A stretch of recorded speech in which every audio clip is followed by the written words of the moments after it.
Salam sejahtera untuk kita semua. Tentunya kita patut mengucap syukur dan terus berterima kasih kepada Tuhan kita. Oleh karena Allah sungguh baik. Ia sudah menuntun dan memberkati saudara dan saya sepanjang 1 minggu lagi di dalam setiap aktivitas-aktivitas kita. Dan kita boleh bertemu kembali di dalam ringkasan pelajaran sekolah sahabat. Kita saat ini sudah memasuki pelajaran yang ketiga dengan tema memahami sifat manusia. Mari kita mengulangi kembali pelajaran kita sepanjang minggu ini. Ayat tema sepanjang minggu ini terdapat di dalam Kejadian 2 ayat 7. Ketika itulah Tuhan Allah membentuk manusia itu dari debu tanah dan menghembuskan nafas hidup ke dalam hidungnya. Demikianlah manusia itu menjadi makhluk yang hidup. Kalau kita melihat inti dari pelajaran kita sebenarnya ada di dalam Kejadian pasal 2 ayat 7 ini. Allah membentuk manusia dari mana? Dari debu tanah.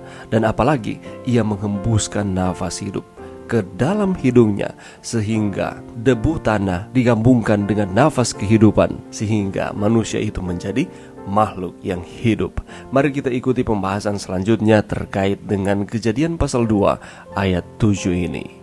Yang perlu diketahui oleh saudara dan saya ialah setan selalu berusaha membuat kita percaya bahwa kita tidak akan mati. Dengan kata lain, ada kebakaan jiwa. Dia menyarankan bahwa bagian tertentu dari keberadaan kita, yakni jiwa, tetap sadar setelah tubuh kita mati. Apakah pernyataan ini cocok dengan apa yang Alkitab katakan tentang sifat manusia dan kematian tersebut? Kita akan melihat bersama-sama mulai dari proses kehidupan, proses kematian, bahkan di balik kematian itu di dalam pelajaran kita berikut ini. Jiwa yang hidup. Apakah yang dimaksudkan dengan jiwa yang hidup? Kejadian 2 ayat 7, ayat tema mengatakan, ketika itulah Tuhan Allah membentuk manusia itu dari debu tanah dan menghembuskan nafas hidup ke dalam hidungnya. Demikianlah manusia itu menjadi makhluk yang hidup. Sama seperti yang sudah disentil di awal pembahasan kita ini, makhluk yang hidup itu merupakan penggabungan dari debu tanah yang dibentuk oleh Allah ditambah dengan nafas hidup, sehingga dapat dikatakan manusia ialah makhluk hidup. Tuhan menciptakan manusia pertama seperti Dia menciptakan binatang darat lainnya, yakni dari tanah. Namun ada perbedaan yang signifikan antara manusia dan binatang. Yang pertama, Tuhan menciptakan tubuh Adam terlebih dahulu, kemudian memberinya kehidupan. Hawa tidak diciptakan pada waktu yang sama dengan Adam. Mereka berdua adalah gambar Allah. Ada 3 unsur ketika manusia diciptakan, yakni tubuh, roh, dan jiwa. Sifat dasar manusia terdiri dari 2, tubuh dan roh. Kita tidak memiliki jiwa, kita adalah jiwa. Yang dimaksudkan dengan jiwa adalah kita, makhluk hidup, di mana jiwa ini atau makhluk hidup atau manusia ini memiliki tubuh fisik dan memiliki roh. Roh yang dimaksudkan ialah nafas kehidupan sesuai dengan Kejadian pasal 2 ayat 7. Seringkali kita mendengarkan bahwa kata lain dari makhluk hidup atau orang adalah jiwa. Contohnya, ada 10 orang di sana. Itu berarti ada 10 jiwa ada di sana. Jadi, jiwa itu adalah manusia itu sendiri. Kita ini adalah jiwa. Mengapa disebut jiwa? Tubuh itu dari tanah ditambah dengan nafas, yakni roh, dan pada akhirnya kita menjadi makhluk hidup atau jiwa. Saat ini kita akan melihat kematian dan jiwa. Apa kaitan antara kematian dan jiwa ini? Yeskel 18 ayat 20 mengatakan, orang yang berbuat dosa itu yang harus mati. Paulus menjelaskan setiap orang harus mati karena dosa. Setiap makhluk hidup dipengaruhi oleh kematian, baik hewan maupun manusia. Ketika Adam dan Hawa diciptakan oleh Tuhan, manusia tidak didesain untuk mati. Mereka diciptakan untuk hidup selama-lamanya. Dan oleh karena konsekuensi dari dosa, maka manusia harus mengalami penderitaan. Bahkan klimaksnya adalah kematian. Ketika kita kehilangan nafas kehidupan, kita menjadi tubuh yang tak bernyawa. Kita bukan lagi makhluk hidup, jiwa yang hidup. Karena kriteria sebagai makhluk yang hidup kita sudah pelajari sebelumnya, harus tubuh ditambah dengan nafas hidup atau roh, sehingga menjadi jiwa yang hidup atau makhluk hidup. Oleh karena itu setiap jiwa akan mati, orang benar dan orang jahat. Namun orang benar akan menjadi jiwa atau manusia yang baka pada kedatangan kedua ketika mereka akan dibangkitkan. Dan sebaliknya, orang jahat akan menjadi jiwa atau manusia yang mati ketika mereka akan mati untuk kematian kedua atau kematian kekal di lautan api. Jadi, ketika manusia mati, ada di manakah mereka saat ini? Apakah mereka sudah ada di surga? Mereka masih ada di kuburan, menunggu akan kebangkitan manakala Tuhan datang kembali. Kematian dan roh. Pengkhotbah 12 ayat 7 mengatakan, dan debu kembali menjadi tanah seperti semula, dan roh kembali kepada Allah yang mengaruniakannya. Mari kita lihat, tampaknya ada sesuatu yang tetap ada setelah kematian, yakni roh. Kita harus menyelidiki ide ini secara menyeluruh sebelum melompat pada kesimpulan. Kita kembali lihat di dalam Kejadian pasal 7 ayat 22. Apakah roh memiliki tubuhnya sendiri berbeda dengan jiwa atau makhluk hidup atau kita saat ini? Baik manusia maupun hewan memiliki roh sebagaimana yang ditulis oleh Salomo. Apa itu roh? Roh yang dituliskan adalah nafas, roh kehidupan yang ada di dalam lubang hidungnya. Jadi dengan kata lain, roh tidak memiliki tubuhnya sendiri, sehingga mungkin ketika kita menonton film, kita melihat ketika manusia mati, maka tubuh fisiknya akan mati, tetapi tubuh rohnya akan tetap ada dan bergentayangan kemana-mana. Atau dengan kata lain, ini mendukung konsep kebakaan jiwa, dan ini tidaklah sesuai dengan Alkitab dan tidaklah benar. Di dalam firman Tuhan dengan jelas di sana dikatakan bahwa roh adalah nafas kehidupan, dan ini adalah referensi yang jelas tentang penciptaan Adam. Mari kita lihat ini. Apabila tanah atau tubuh ini ditambah dengan nafas atau roh, maka akan menjadi makhluk hidup atau jiwa yang hidup. Siapa makhluk hidup atau jiwa yang hidup ini? Adalah saudara dan saya. Tetapi apabila makhluk hidup atau jiwa ini dikurangi dengan nafas, atau kita tidak memiliki kemampuan lagi untuk menarik dan menghembuskan nafas atau roh ini, maka apa yang terjadi?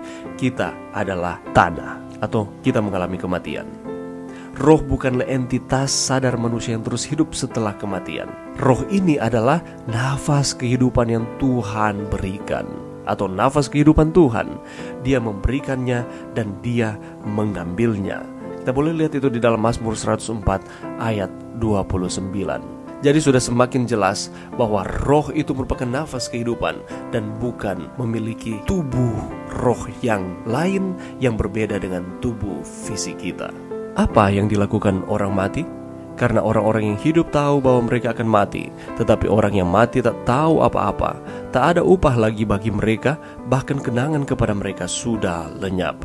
Pengkhotbah 9 ayat 5. Apa yang Alkitab ajarkan tentang keadaan orang mati? Ayub 3 ayat 13. Mereka beristirahat dan mereka tertidur. Mazmur 115 ayat 17. Mereka tidak memuji Tuhan, mereka diam. Mazmur 146 ayat 4. Mereka tidak berpikir.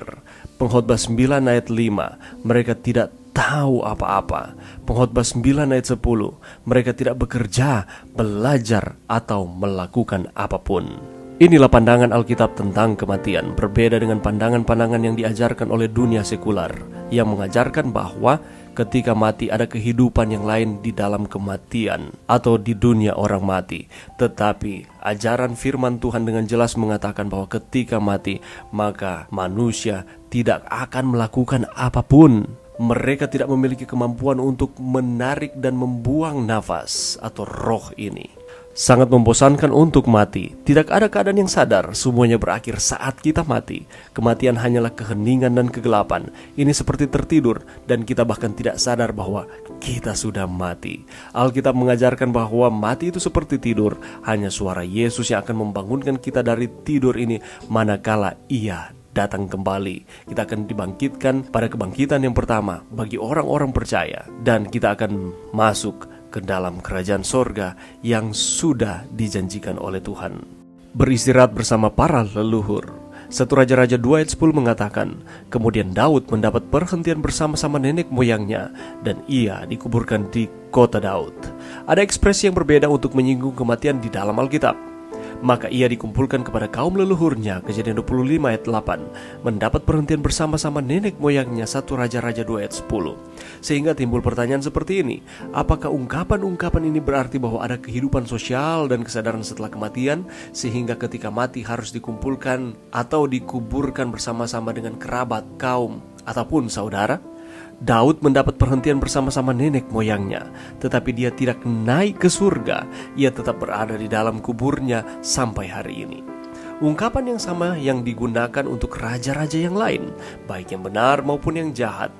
Ungkapan-ungkapan ini berarti bahwa kita semua pergi ke tempat yang sama, ke kuburan kita. Kita akan mengikuti jejak nenek moyang kita, yaitu ketika kita akan mati sampai pada kedatangan kedua hari kebangkitan, dan kita akan dibangkitkan untuk menerima kekekalan. Baik orang yang benar maupun orang yang jahat saat ini masih ada di dalam kubur ketika mereka mati, sehingga tidak ada kehidupan di dalam dunia orang mati. Itulah sebabnya para leluhur kita, baik dalam perjanjian lama, perjanjian baru, ataupun keluarga-keluarga kita yang kita kasihi, yang telah beristirahat dari jerih lelah mereka. Mereka saat ini masih berada di dalam kuburan. Mereka beristirahat sambil menunggu hari kebangkitan, manakala Tuhan datang dan membangkitkan akan kerabat, saudara kekasih kita yang saat ini telah beristirahat di dalam kematian. Alkitab dengan jelas mengajarkan bahwa orang mati tidak langsung pergi ke surga. Mereka digambarkan sebagai sedang tidur sampai hari kebangkitan. Pada hari itu bila mana rantai perak diputuskan dan pelita emas dipecahkan, pikiran manusia binasa, dengan kata lain mengalami kematian. Mereka yang turun ke dalam kubur berada dalam kesunyian. Mereka tidak lagi mengetahui sesuatu yang dilakukan di bawah matahari. Perhentian yang berbahagia bagi orang-orang yang benar yang letih. Waktu lama atau singkat hanyalah sebentar bagi mereka. Mereka tidur, mereka dibangunkan oleh sangkakala Allah kepada kekekalan yang mulia. The Great Controversy, chapter 33, halaman 549. Kematian merupakan konsekuensi dari dosa yang dilakukan oleh manusia, tetapi Allah menggunakan kematian ini untuk menjaga, melindungi umat-umatnya di sepanjang zaman. Oleh karena itu, bagi umat-umat Tuhan yang percaya kepadanya, kematian merupakan suatu hal yang berbahagia. Di sana dikatakan, berbahagialah mereka yang mati di dalam Tuhan. Oleh karena Allah akan membangkitkan kembali pada kebangkitan pertama, manakala Ia datang pada kedatangan yang kedua, dan kita semua akan masuk ke dalam kerajaan sorga. Dari pelajaran ini kita dapat mengambil kesimpulan bahwa Allah sangat mengasihi saudara dan saya. Mari berdoa. Terima kasih Tuhan atas firman-Mu sepanjang minggu ini. Bantu kami untuk kami terus setia kepada Tuhan, sehingga baik hidup ataupun mati, kami ada di dalam Tuhan. Ini doa kami di dalam nama Yesus. Amin.